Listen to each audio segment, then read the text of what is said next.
بوډا معمار.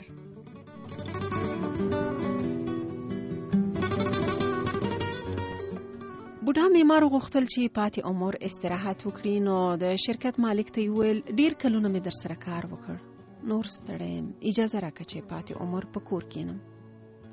د شرکت مالک د بوډا معمار خبرې خوابدې کړ. هغه ته یې د تنخواه د زیاتولو او د کار د کمولو وویل، خو بوډا په کړې فیصلې کلک ولاړ.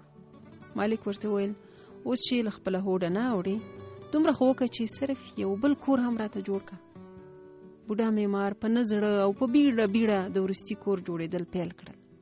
له ده سره چې د کار شوق نه و، زر زر د کور له کاره ځان بېغمه کړ او سم دستي کور ورنګاوه چې عیبونه یې پټ شي. د رنګېدو وروسته په مالک پسې ورغی. د کور د کار د بشپړېدو یې ورته وویل. مالک چې کور ته راغی، بوډا ته یې وویل دا مې تا ته جوړوم، دا ستا شو، بېغمه پکې اوسه. بوډا په زړه کې افسوس وکړ چې که پوهېدی نو دومره خام او برسېرن کار به یې نه کاوه.